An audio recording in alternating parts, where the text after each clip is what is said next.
그럼 차량의 취득 방식에 따라서 본인이나 회사에 뭐 어떤 게 더 유리한지, 명의가 안 잡히는 리스렌트가 좋은 건지, 왜냐면 제가 이제 세무사님 뵙기 전에 살짝 공부를 하기로는 세법적으로는 차량의 취득 방법보다는 어떤 누구의 소유인지가 조금 더 중요하다라는 이런 글을 본 적이 있었어요. 네네네. 그렇게 생각하시면 될 것 같아요. 일단은 내가 구입하면은 취등록세도 발생을 할 수 있고요. 오랫동안 보유하시면은 상관없는데 내가 단기간만 보유하다가 그걸 판매하게 되면 그렇게 되면은 부가적으로 부가세라는 게 또 발생을 해요. 내가 사올 때도 부가세가 있지만 판매할 때도 부가세가 있기 때문에 개인이 차량을 구입하면서 중고를 차를 매매할 때 부가세라는 세금을 따로 내진 않아요. 근데 사업자는 내가 가지고 있던 차량을 비용 처리를 하다가 판매하게 되면 부가세를 추가로 국가에 납부해야 되는 시스템이 있기 때문에 내가 단기간에 뭔가 조금 차량을 판매할 의도가 있다라고 생각하시면 구매보다는 리스 렌트가 더 나을 수도 있습니다. 그래서 아까 말씀드린 것처럼 장단이 있을 수는 있다. 예, 그렇게 보시면 될 것 같아요. 네. 제가 렌트리스를 많이 판매하면서 할부로 사신다는 손님들한테 제일 많이 했던 얘기인데, 대표님 할부로 사시면 건보료 올라가세요, 재산세 상승해서 돈 더 내셔야 돼요, 뭐 이런 얘기 많이 하거든요. 근데 솔직히 그게 어느 정도로 더 돈을 내는지는 솔직히 저는 몰라요. 근데 지금 요즘에 신차 평균 가격이 4천만 원 정도라고 하는데 4천만 원을 기준으로 봤을 때 실제로 리스나 렌트를 안 하고 할부로 사면 건보료나 재산세 상승이 정말로 우와 이렇게 내야 돼? 할 만큼의 금액일까요? 제 개인적인 생각으로는 그렇지는 않을 것 같아요. 왜냐하면 아까 말씀드린 것처럼 법인 대표님들이 있고 개인 사업자 대표님들이 있어요. 근데 법인 사업자 대표님들은 결국은 직원처럼 급여를 받거든요. 법인에서는. 그렇죠. 그러면은 법인에 차량이 등록돼 있기 때문에 내 개인의 재산세가 올라가느냐? 그렇진 않아요. 그럼 만약에 네. 사업자가 개인도 아니고 법인도 아니고 난 그냥 완전 혼자 개인이야. 네. 그럼 제 개인이 할부로 자동차를 구매하면 제 자산이 올라가니까 저는 건보료랑 재산세가 올라갈 거잖아요. 그렇진 않아요. 그렇지도 않고. 네, 왜냐면은 그분이 건강보험료가 직장 가입자냐 지역 가입자냐에 따라 달라요. 그러니까 내가 직장을 다니고 있어서 차량을 구입했을 때는 건보료 상승은 없습니다. 왜냐면은 내 소득을 기준으로 건보료가 책정되기 때문에 직장에서 납부하는 건강보험료가 전부가 다예요. 근데 이제 내가 사업을 하거나 임대 사업을 하거나 직장을 다니진 않아요. 그러면 이제 우리가 지역 가입자로 넘어간다고 하거든요. 지역 가입자로 넘어가게 되면 그분들은 그게 더해지긴 하죠. 점수로 더해집니다. 그러니까 요즘에는 건보료를 책정할 때 금액으로 산정하는 게 아니라 금액에 따른 점수로 산정을 해요. 그래서 점수가 어느 범위 구간에 있으면 얼마, 얼마 구간에 있으면 얼마 이렇게 표시가 되기 때문에 지역 가입자인 사업자, 개인 사업자죠. 특히 개인 사업자들은 한번 좀 생각해 보실 필요는 있고, 근데 그게 결국에는 렌트냐 리스냐 내가 구입하느냐 이 비교 대상의 건보료까지 고민하실 정도의 금액은 아니에요. 그래요? 네네. 저도 팔 때 정말 많이 했던 얘기인데, 저도 실제로 할부로 또 차를 많이 사보니까 막 이렇게 우아할 만큼의 금액은 또 아니긴 맞아요. 아니긴 하더라고요. 사실은 이거는 그냥 온라인에서 리스렌트를 많이 판매하기 위해서 맞습니다. 하는 네네. 솔직히 영업인 네네네. 것 같다고 네. 사실은 생각을 하고, 그리고 또 제가 사실 제 경험에 의해서 많이 질문을 드리긴 하는데, 보통 경차나 9인승 이상 카니발 하시는 분들한테 대표님 이거 부가세 환급 되니까요 이런 얘기를 굉장히 많이 했어요. 근데 저도 사실은 이거에 대한 정의는 정확하게 모르는 게, 5,500만 원짜리 차를 사면은 부가세 500만 원을 나한테 현금으로 돌려준다는 건가? 내 매출에서 내야 될 세금에서 적게 내야 된다는 건가? 부가세 환급이라는 개념에 대해서도 사실은 정확히 모르고 계신 분들이 정말 많거든요. 맞아요. 차량에 대해서 아까 말씀드린 것처럼 구입할 때는 부가세가 무조건 있습니다. 근데 부가세가 비영업용 승용차, 영업용 승용차 이렇게 나뉘는데, 일단은 첫 번째 구분은 그래요. 영업용 승용차는 렌트 회사나 택시 회사나 이런 데들 얘기하는 거예요. 진짜 렌트카. 네, 진짜 렌트카. 영업용도로 운영하는 그렇죠. 차. 영업용을 운영하는 차. 그리고 비영업용은 그 외에 사업상 구매하는 차들을 얘기하거든요.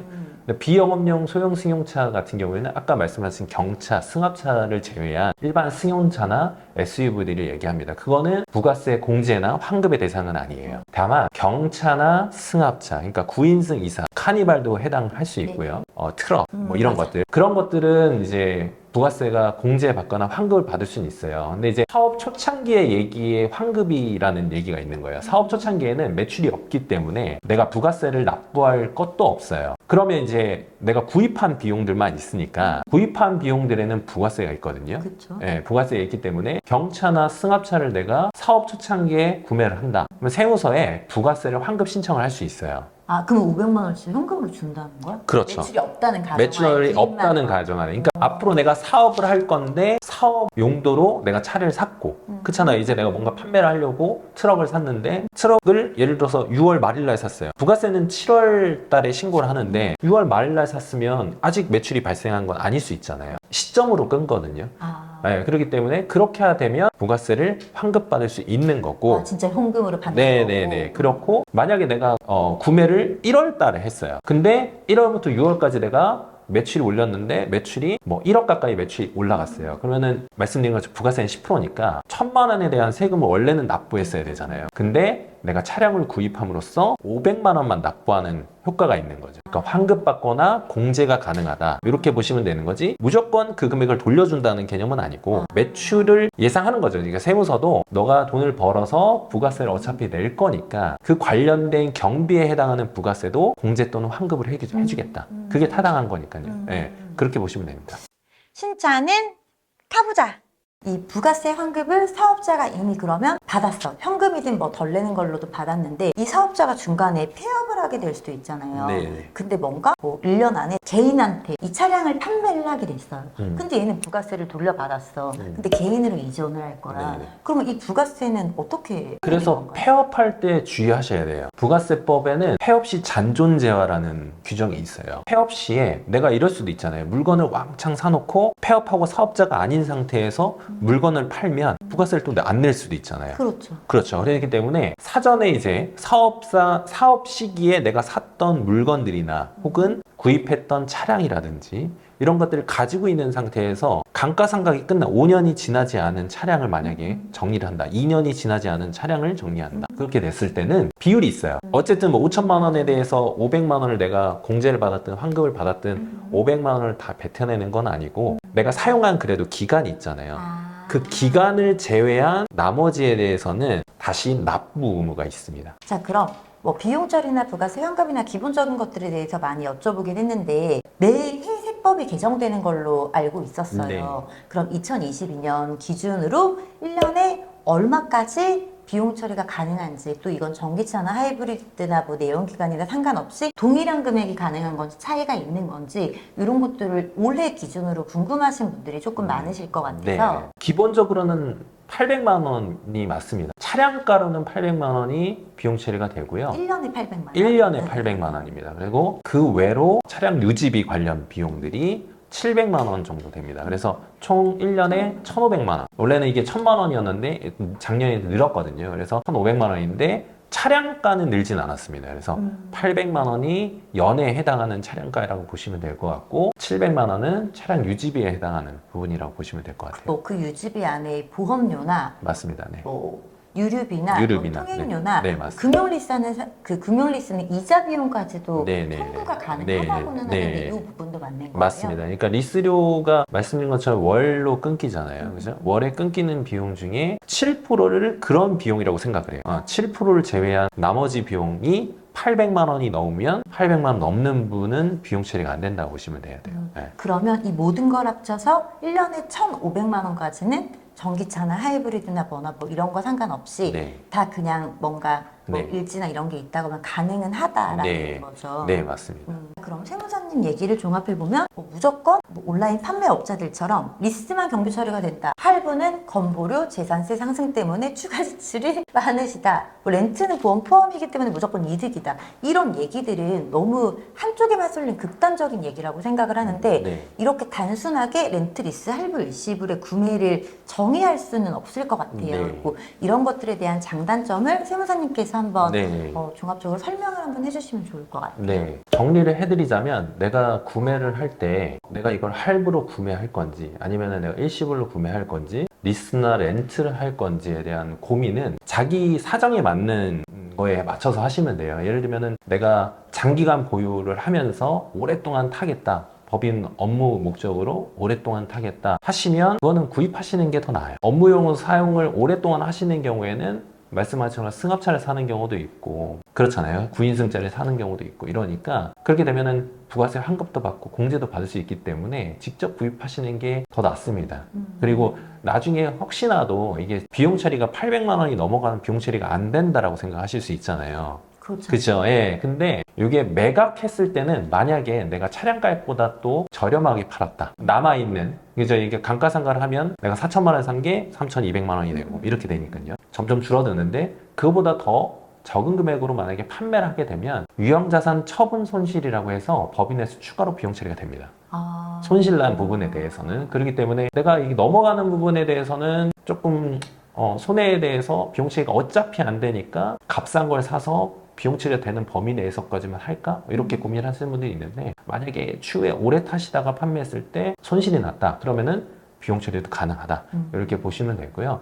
그 다음에 리스나 렌트 같은 경우에는 사실은 그래요. 이게 증빙이 매달 끊기는 거기 때문에 비용적으로는 뭔가 더 많이 처리되는 느낌이 있어요. 맞아요. 왜냐 한 번에 구매 영수증이 들어오는 거랑 다달이 구매 영수증이 들어오는 거랑 좀 다르니까 제가 봤을 때는 근데 그 선택을 많이 하시는 케이스는 어떤 거냐면 주로 이제 한 번에 법인 분들은 구매 자금이 일시에 나가는 걸 좋아하진 않으세요. 왜냐면은 항상 다른 자금에 쓸 돈들을 재원을 마련하시는 게 중요하거든요. 그러다 보니까 분할로 뭔가 납부하시는 게 리스나 렌트 그리고 관리 목적에서는 또 영업 목적이라고 하면은 굉장히 주행 거리수가 많잖아요. 맞아요. 네, 그렇게 되면 어쨌든 단기로 이제 차량을 운행하시는 경우들이 많아요. 3년 지나면 또 바꾸기도 하고. 그럼 제가 아까 말씀드린 것처럼 매각을 하는 경우에는 부가세가 발생하기 때문에 그거는 조금 조심하셔야 돼요. 부가세도 발생하고 내가 그동안 처음에 구입했을 땐 취득세도 있었고 맞아요. 그러니까 그런 걸 종합해 보면 부가세가 적지 않은 금액이거든요. 세금 자체가. 그러니까 이제 단기간에 뭔가 차량 운행 수가 많고 단기간에 매도 목적이 있다라고 하면 리스나 렌트를 하시는 거를 더 추천드리기도 합니다.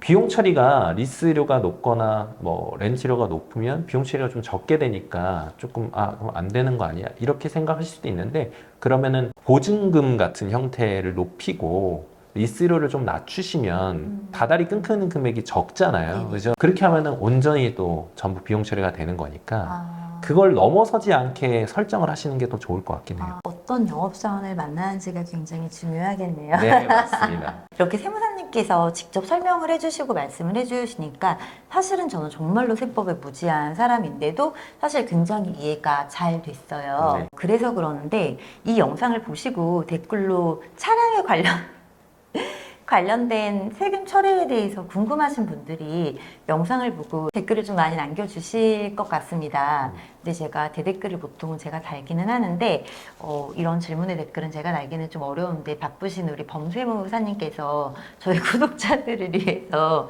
특별히 혹시 세금 관련된 질문이 올라오면 직접 댓글을 달아주신다고 저희 대표님께서 아까 얘기를 하셨어요. 네. 처음 듣는 얘긴 한데 그렇게 달아드리도록 하겠습니다. 네, 그래서 궁금하신 분이 있으면은 저희 댓글 통해서 차량 관련된, 세금 관련된, 절세 관련된 질문들 많이 남겨주시면 좋을 것 같고요. 저희 구독자님을 위해서 특별히 범세무사님께서 해주시는 거기 때문에 저희 세무사님이 운영하시는 세무법인도 필요하신 분들이 있으면 많이 많이 이용해 주셨으면 좋겠고, 자, 지금까지 세무법인 PTX의 범승규 세무사님, 잘생긴 세무사님과 함께한 카부자의 정의지였습니다. 특별히 구독과 좋아요를 해주신다고 제가 아까 네네. 대표님께서 얘기를 네. 구독과 좋아요인가요? 알람, 네. 설정까지 모두 부탁드립니다. 감사합니다. 감사합니다.